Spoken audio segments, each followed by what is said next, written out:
dit, la chair, c'est quoi? L'orgueil, ça ne sert à rien. Ça ne sert à rien. C'est une arme puissante dans le main du diable pour enterrer les vies. Et aujourd'hui, il y a des gens qui vivent de l'orgueil, mais la Bible dit c'est la chair. Ça ne sert à rien. Amen. Donc il n'y a pas de gens qui vont à la croix pour crucifier l'orgueil. Il faut que l'orgueil soit crucifié sur la croix. Amen. Merci, maman Véronique. Oui. Donc l'orgueil tue. C'est juste l'orgueil. Amen. Merci, maman Véronique. Alléluia. Our God is an awesome God. Come on. He's an awesome God. He reigns from heaven above. Wisdom, power, our God is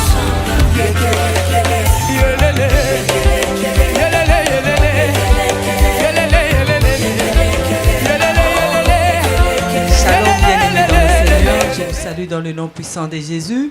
Que Dieu vous bénisse en ce jour de samedi. Nous sommes dans notre émission Femmes pleines de gloire. Alors, nous sommes encore en train de continuer avec notre thème qui est les mystères du sexe. Amen. Alors, dans lequel on développe le phénomène de mari et femme de nuit. Alors, je vais passer tout de suite pour... je vais dire bonjour à la servante de Dieu, maman Véronique. Bonjour. Maman Véronique. Bonjour sœur Clotilde, que Dieu te bénisse. Amen. Bonjour ma soeur Clotilde, bonjour maman Véronique. Bonjour sœur Sylvie, sois bénie. Merci. Amen, amen, amen, amen. Alors, nous allons passer tout de suite à la question parce que ma préoccupation par rapport à tout ce qui s'est dit là, c'était par rapport à la réaction des gens. Donc moi, je voulais savoir, maman Véronique, pourquoi selon vous, les gens, malgré tout ce qui a été dit par rapport au phénomène de mari et femme de nuit, et malgré tous les signes que les gens remarquent dans leur vie, pourquoi selon vous, les gens sont désintéressés? Les gens, c'est comme si ça ne les concerne pas. Oui, c'est comme s'ils bafouent ça. Ils prennent C'est ça à comme... la légère. Exactement. Que c'est pas grave. Ça. On dirait qu'ils ne mesurent pas la gravité de la situation. Surtout que dans leur vie, tout semble aller bien. Oui, que donc, malgré... ils voient les signes, mais ça va bien quand même. Donc, on peut dire que, bon, malgré le fait que, par exemple, qu'ils rêvent, qu'ils font des relations sexuelles avec les hommes, mais dans leur vie, ils n'ont pas de problème de finances, leur mariage va bien, les enfants vont bien, le travail va bien. Pourquoi, selon vous, les gens bafouent ça?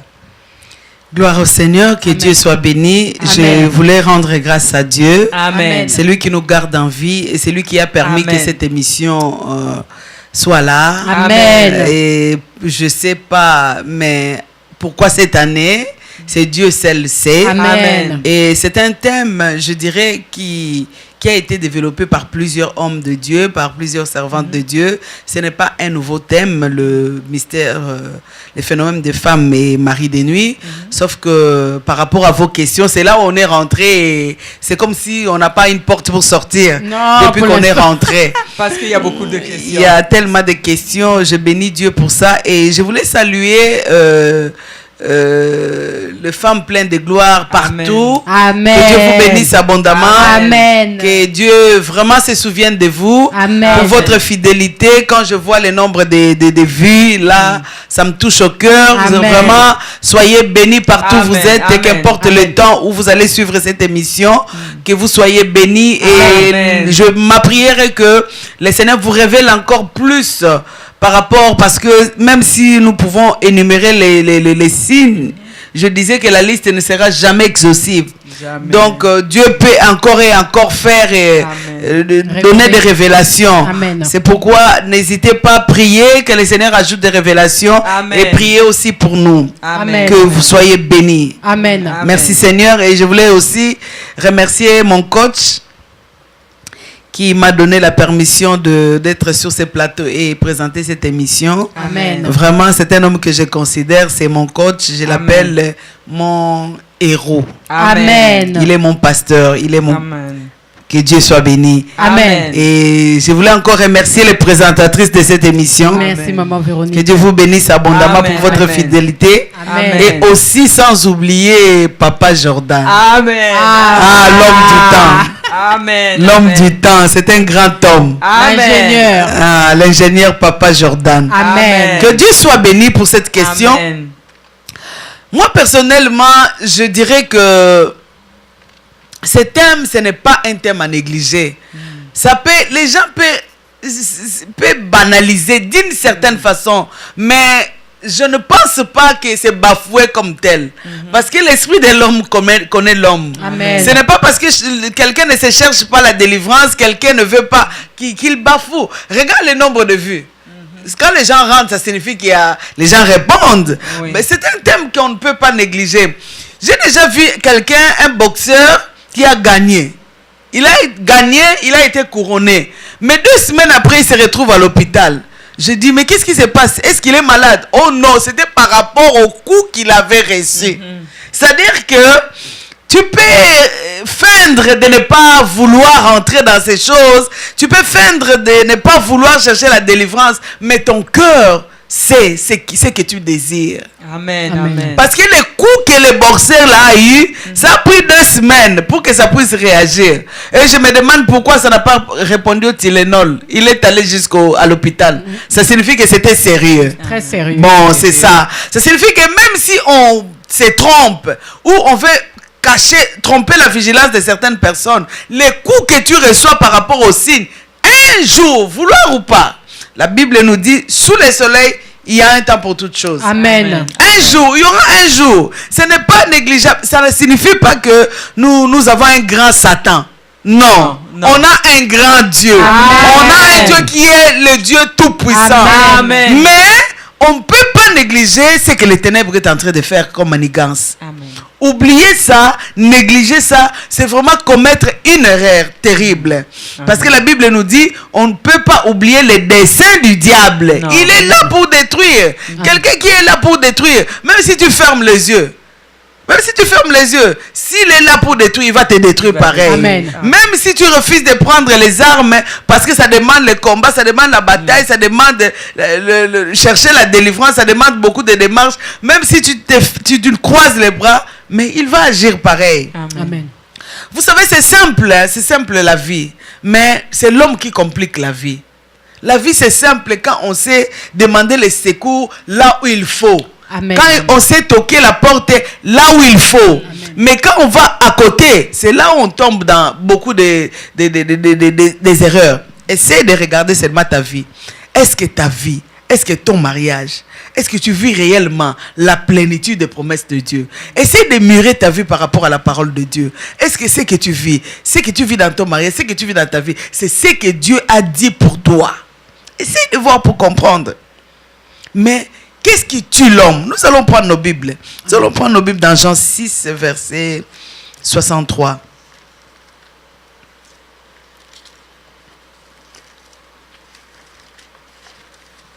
Jean 6, 63. Jean 6, verset 63, je lis au nom de Jésus-Christ. Amen. Amen. C'est l'esprit qui vivifie. La chair ne sert de rien. La parole que je vous ai dite sont esprit et vie. Amen. C'est l'esprit qui vivifie. La chair ne sert de rien. La chair là, la chair ne sert De rien. De rien. de rien. De rien. La chair, c'est l'orgueil. Tout ce qui est derrière ça, que l'homme bafoue, que l'homme néglige, que la femme qui se retrouve dans des signes, qui néglige, c'est l'orgueil. La Bible dit, la chair, l'orgueil ne sert à quoi? Ne sert de rien. Il faut faire mourir l'orgueil seulement. Pourquoi? Si l'orgueil ne meurt pas, c'est là où tu vas tomber à l'hôpital. Tu as eu des coups, on t'a couronné parce que tu as un bon emploi, tu es couronné parce que tu es belle, tu as un bon mariage. Tu oublies que tu as eu des coups. Mais un jour, tu auras mal, tu vas te retrouver comme ces boxeurs-là à l'hôpital. Pourquoi? Parce que tu as négligé de te soigner, parce que tu avais eu la couronne. L'orgueil là, l'orgueil tue l'homme. L'orgueil, c'est un instrument maléfique pour amener l'homme dans le trou.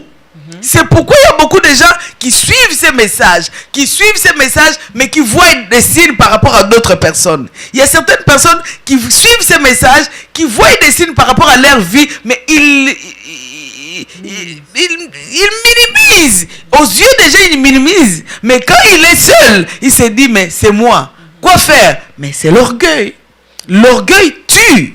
L'orgueil, c'est un instrument que Dieu a choisi pour rehausser l'humilité. Je ne sais pas si je me fais comprendre. Est-ce que je me fais bien comprendre?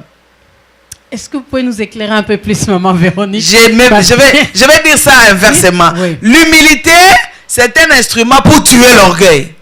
Amen. Amen. Ah, c'est compréhensible maintenant? Oui. Amen. Oui. Donc, pour que l'orgueil meure, il faut l'humilité. Amen. Alors, une femme pleine de gloire qui va être humble, qui va suivre ses messages, qui va s'admirer par rapport à sa vie, par rapport à son mariage, par rapport à son couple, il va se dire, mais il y a quelque chose qui ne va pas. Il doit chercher Dieu. Mais si il y a encore la chair qui ne sert à rien, il y a encore l'orgueil, qui est une fosse, qui enterre les vies, qui enterre le mariage, qui fertilise les maris de nuit. Parce que quand l'orgueil est là, ça signifie que cet esprit va avoir la force de vivre. Parce qu'on ne va pas chercher la prière, on ne va pas chercher la délivrance, on ne va pas chercher les hommes de Dieu. Cet esprit aura la force. Alors il faut... La réponse, c'est vraiment tuer la chair. Parce que ça ne sert à rien. La Bible qui dit, la chair, c'est quoi? L'orgueil, ça ne sert à rien. Ça ne sert à rien. C'est une arme puissante dans le main du diable pour enterrer les vies. Et aujourd'hui, il y a des gens qui vivent de l'orgueil, mais la Bible dit, c'est la chair. Ça ne sert à rien. Amen. Donc il n'y a pas des gens qui vont à la croix pour crucifier l'orgueil. Il faut que l'orgueil soit crucifié sur la croix. Amen. Merci, maman Véronique. Oui. Donc l'orgueil Oui. tue. Vous C'est venez- juste l'orgueil. Amen. Merci, maman Véronique. Vous venez de nous parler de l'orgueil. Vous venez de rehausser, vous venez de introduire un nouveau mot dans notre sujet, dans Marie et femme de nuit. Comment savoir si je suis orgueilleuse? Cette question, mon Dieu. L'orgueil et l'humilité ne sont pas des sœurs, ce sont des ennemis. Juste pour savoir si tu n'es pas orgueilleuse, est-ce que tu es humble? Est-ce que tu es humble? C'est pour savoir que tu es humble, je vais pas parler rehausser l'orgueil. Amen. Hein, parce que Amen. les gens aiment, on parle trop de Satan. Je vais parler de l'humilité. Amen. Quelqu'un qui est humble, c'est quelqu'un qui a cloué la chair sur la croix. Vous savez, sur la croix là, c'est les criminels méchants. Les criminels méchants ont été cloués sur la croix de Golgotha. Ceux qui ont été, ceux qui ont accepté que leur nullité se voie. L'exemple parfait, c'est Jésus. Amen. Qui est mort nu, grand Dieu, puissant Dieu, mais qui a accepté qu'on enlève ses vêtements et qu'il soit cloué. Quelqu'un qui est humble, c'est quelqu'un qui a cloué l'orgueil sur la croix. Ça signifie que même si sa nudité, ça se voit, c'est pour sa délivrance. Amen. C'est ça. Donc, si tu es capable que ta nudité se voit, qu'on te traite de méchante, qu'on te traite, elle a fait ça. Mais pourvu que je voie la gloire de Dieu, c'est là tu peux te mesurer par rapport à la lumière de la parole de Dieu, savoir que réellement est-ce que je suis humble. Amen. Mais quelqu'un qui entend par exemple la parole de Dieu et qui ne met pas la parole de Dieu en pratique, qui juge la parole de Dieu, qui a des positions, qui a des principes par rapport à la parole de Dieu, qui se dit que quand même j'ai l'orgueil personnel, je ne peux pas m'exposer, que tout le monde me voie, que je suis possédé, c'est là où ça se voit que tu es orgueilleux. Tu es Amen. orgueilleuse. Amen. Amen. C'est ça. Mais quelqu'un qui cherche la délivrance, qui n'a pas honte de chercher la délivrance, parce que la personne a crucifié sa chair, parce que sa chair est partie à la croix de Golgotha, là où Jésus a été crucifié. Elle s'est dit, que les gens me voient, ce qu'importe, c'est que je veux voir la gloire de Dieu dans ma vie. C'est la Amen. personne qu'on peut dire qu'elle est humble. Amen. C'est pourquoi là, je reviens à la question là, la première question, les gens bafouent à cause de l'orgueil. Donc les grands méchants démons, c'est l'orgueil. Sur la croix, les criminels ont été pendus sur la croix. Sur la croix, les méchants ont été pendus parce que Jésus, il s'est fait pécheur pour aller sur la croix. Donc c'est comme s'il était venu méchant sur la croix pour que nous vivions la liberté. Ils ont été pendus, mais la croix, c'est le trône.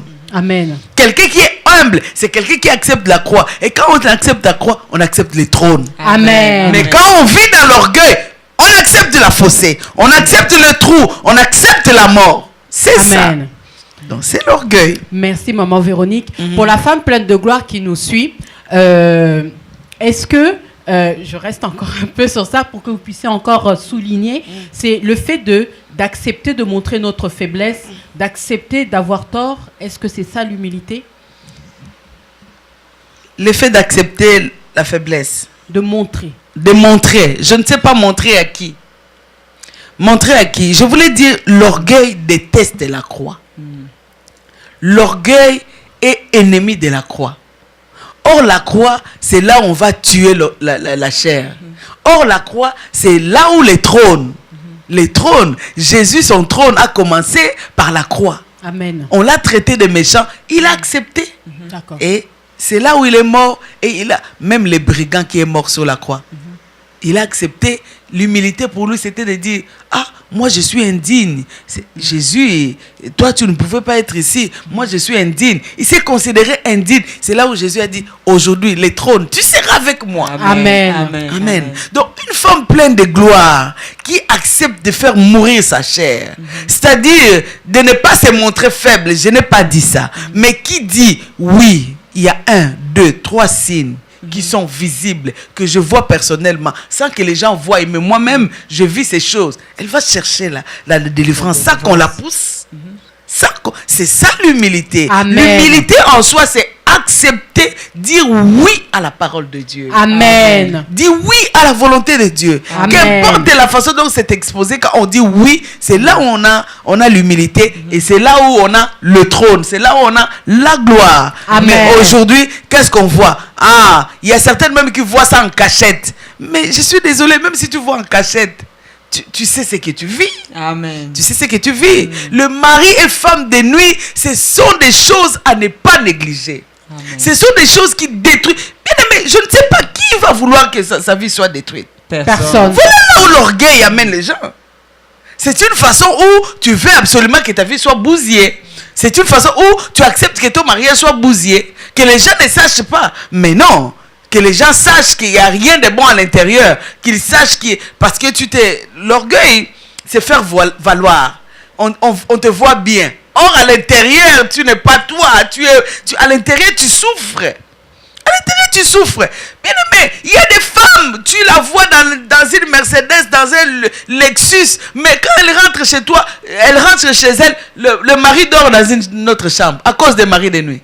Mais, je n'aimerais pas qu'on me voie dans une Lexus et dans ma maison, ça ne va pas. Ça ne va pas. Non, il faut que je cherche la délivrance. Amen. Je vois des choses traîner dans mon mariage. Je ne vais pas vouloir que je m'habille ici. C'est comment que les gens voient. Alors que le mari de nuit ronge ma vie. Détruit ma vie. La nuit, tu dors comme ça. Tu es en train de faire des rapports avec les gens qui sont décédés. Tu vas te couvrir l'orgueil. Non, l'orgueil tue. Il faut accepter la croix, faire mourir l'orgueil. Je sais que l'orgueil est ennemi de la croix. Amen. Mais c'est là où la femme pleine de gloire doit arriver à Amen. faire mourir l'orgueil. Amen. Pourquoi? Amen. Parce que la femme pleine de gloire, c'est une femme de trône. C'est une Amen. femme de gloire. Amen. Or, la gloire, il n'y a pas l'orgueil. Amen. Amen, amen, amen, amen. Les criminels, ce sont eux qui verront le trône, qui s'assoient sur le trône. Maman Véro, est-ce que vous pouvez nous expliquer ça veut dire quoi exactement? Parce qu'en principe, logiquement, c'est pas le criminel qui devait voir la gloire de Dieu, c'est l'enfant de Parce Dieu. que la croix est réservée aux criminels. Qui est mort sur la croix? C'est lui qu'on a traité criminel, Jésus. Oui. Il est mort comment? On a enlevé les vêtements. Mais il est mort sur la croix. Satan pensait que c'était fini. Or, c'était un lieu d'élévation pour lui. Amen. Qui est mort sur la croix? N'est-ce pas les brigands? Les brigands. N'est-ce pas, il était criminel. Amen. Mais quand il a reconnu Jésus, même sur la croix, parce qu'il a brisé la chair, c'est lui qui est rentré dans la gloire. Amen. Donc une femme pleine de gloire, c'est une femme qui doit être humble. Amen. Il doit être humble du cœur. Quelqu'un qui est humble du cœur, c'est la personne qui dit oui à la parole de Dieu. Ce n'est pas Amen. une femme qui s'assoit sur mes principes. Oh non, je dois quand même me valoriser. Non, c'est Dieu qui donne la valeur. Tu vas Amen. te donner tu vas te valoriser alors que tu es possédé. Un possédé à la valeur. La Bible dit, c'est lui le fou des Gadariens. Il est venu lui-même au pied de Jésus parce qu'il voulait la liberté. Toi, un possédé parce que tu es maquillé. Est-ce que le maquillage enlève la possession? Non. Non. Je Non, demande. non, non. Est-ce que le vêtement enlève la possession? Non, Pas du tout. C'est ça. Donc, au lieu de rester enfermé, au lieu de vouloir le trou, parce que l'orgueil c'est les trous, l'humilité c'est les trônes, au lieu de vouloir les trous, cherche la délivrance. Amen. Amen. Cherche- Amen. Amen. Amen. Amen. Amen. Amen. Amen. Amen. Maman Véro, est-ce que vous pouvez continuer à nous parler encore des signes? Parce qu'on sait que Oui. il y en avait, mais ce n'est pas fini. Oui. On sait que vous nous avez parlé la dernière fois de 160 signes, mais on sait que cette liste-là ne peut pas être exhaustive Oui. parce que Dieu est un Dieu de révélation. Amen. Donc nous nous attendons à ce qu'il y ait d'autres signes. Oui, parce qu'il y a eu beaucoup de réactions, Maman Véronique, auprès de Ouais. nos auditrices qui ont beaucoup réagi, qui se sont vraiment senties interpellées par les différents signes que vous nous avez listés. Et donc, elles souhaiteraient, elles sont vraiment, vraiment bouillonnantes pour que les signes encore puissent être révélés au maximum, Maman Véronique. Je bénis Dieu pour ce qu'il est en train de faire. Récemment, là, il y a une femme qui nous a appelé pour dire qu'elle voudrait même entrer en ligne de prière avec nous. Amen. Amen. Donc, c'est quelque chose de positif. C'est Amen. pourquoi j'ai voulu qu'on parle de l'orgueil. Pourquoi? Parce que l'orgueil, ça tue. Amen. L'orgueil, ça tue. Quand on n'arrive pas à dire oui, on n'arrive pas à dire amen à la parole de Dieu, c'est là on peut dire que quelqu'un est orgueilleux. Amen. Amen. Quand tu te vois, tu n'arrives pas à dire oui, amen à ces choses alors que tu les vives. C'est simplement l'orgueil. Amen. Tu vois, tu n'es pas capable de dire oui et amen à ces choses qu'on est en train de dire sur ces plateaux en ce qui concerne les mariés femmes de nuit. Et tu ne cherches pas ta délivrance. Quelque part, c'est l'orgueil. Amen. C'est l'orgueil, c'est la rébellion. C'est la rébellion contre la parole de Dieu. Parce que tout ce que nous faisons ici, nous l'exposons à la lumière de la parole de Dieu. Amen. Et nous connaissons que dans Jean 10, il est écrit, c'est quoi la mission de l'ennemi? C'est la destruction. Alors au lieu de vivre l'orgueil, cherche la délivrance. Amen. Donc, parmi les signes, on va continuer avec les signes parce que la liste est encore longue. On peut parler de certaines femmes qui sont victimes de viols. Qu'importe l'âge, à 12 ans, 13 ans, 14 ans, oh, j'ai connu j'ai été victime de viol. C'est un signe qu'il y a une présence. Il y a une présence. J'étais au pays, il y avait une fille qui était très sérieuse avec Dieu, qui priait avec moi. On priait ensemble. C'était une fille qui était bien, connue bien, qui servait Dieu avec son cœur. Vraiment avec son cœur. Et tout le monde pouvait témoigner de cette fille. Et il y a un serviteur de Dieu qui voulait épouser cette fille. Ça là, j'ai parlé des gens qui sont victimes de viol. Mais je vais parler d'un autre signe. Il y a un serviteur de Dieu qui voulait épouser cette fille. Jusqu'à le serviteur de Dieu a prié, il a mûri sa décision, il a consulté Dieu, il était convaincu que non, c'était la fille. Elle est partie voir la fille a dit, ah toi tu es un homme de Dieu, c'est sûr avant que tu viennes, tu as consulté le Seigneur. Moi aussi je vais prier, comme ça on va voir le parent. Si j'ai l'aval de Dieu, on ira voir les parents. La fille est venue dire au monsieur, est-ce que je peux annoncer à mes parents que tu viendras voir? Ils sont partis voir le pasteur, ils sont partis voir les parents. Juste le premier jour où l'homme est rentré dans leur maison pour voir ses parents, l'homme là ne dormait pas. Il y avait un homme qui venait la nuit, l'homme vient avec des matraques, avec des ciseaux, avec des armes impossibles.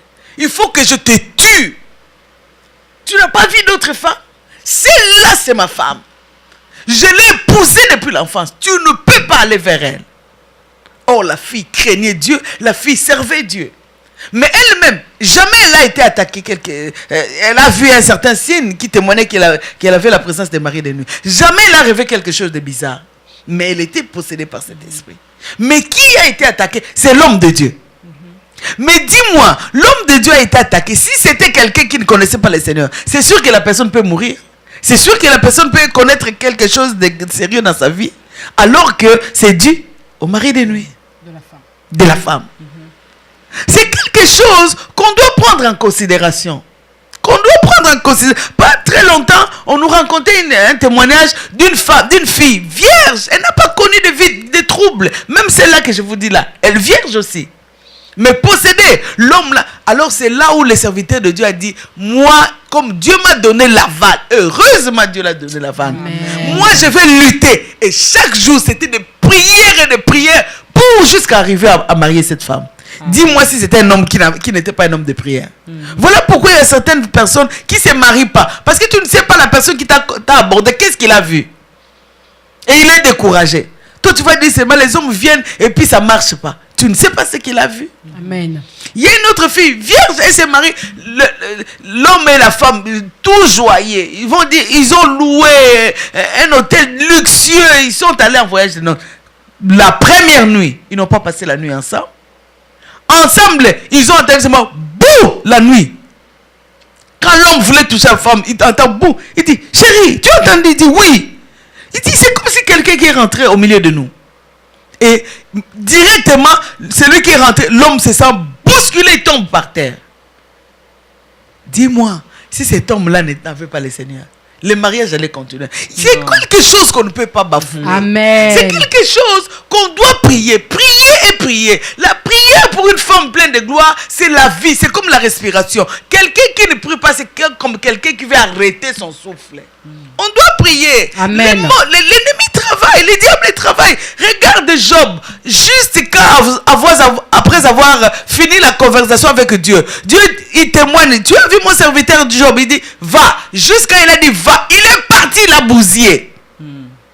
Ça signifie que lui, juste une seconde, il peut détruire. Ne vois pas parce que tu t'es maquillé, tu as une belle voiture, tu as une belle maison. En un instant, tout peut descendre. Amen. C'est pourquoi il ne faut pas négliger. Amen. Je parlais des gens qui sont victimes de viol. Amen. Il y a aussi des gens qui ont une double personnalité. Tu ne vas pas les comprendre.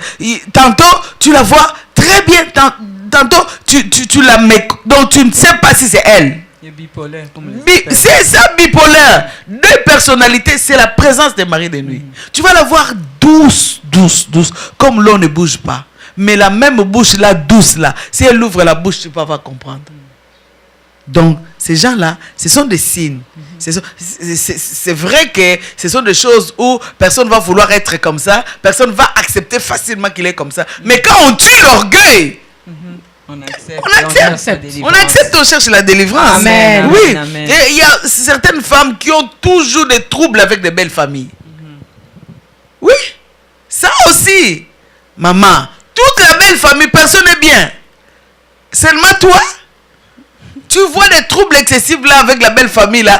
Tu accuses la belle famille de tout. Ça peut être la présence de ça. Pourquoi? Parce que tu vas vouloir dissocier cet homme là de sa famille. Mais tu seras dans les troubles pareils. C'est la présence de cet homme de nuit en toi qui fait en sorte que tu sois en trouble pour qu'il y ait des accords permanents entre toi. Parce que tu ne vas pas enlever le cœur de ton mari dans sa famille. Il est né là-bas. C'est sa maman, c'est son papa. Tout à fait. C'est ça. Mais quand tu vois une femme qui a des troubles avec sa belle famille, la présence, ce sont des signes. Que Dieu vous bénisse. Amen. Merci beaucoup, maman Véronique. Merci, maman Véronique. C'est sûr que la semaine prochaine, on aura la suite des signes parce que c'est pas fini. Les gens vont réagir suite à certains signes. C'est ça. Puis, puis certains d'entre nous vont se retrouver dans ce signe-là. Mais l'essentiel, c'est que nous puissions chercher notre délivrance. Amen. Lorsque nous entendons ce qui se dit sur ce plateau et que nous nous sentons concernés, cherchons notre délivrance. Amen. Et Dieu fera certainement le reste. Que Dieu vous bénisse. Nous nous retrouvons la semaine prochaine pour la même émission. N'oubliez pas, si nous vous attendons toujours vos questions sont toujours les bienvenues.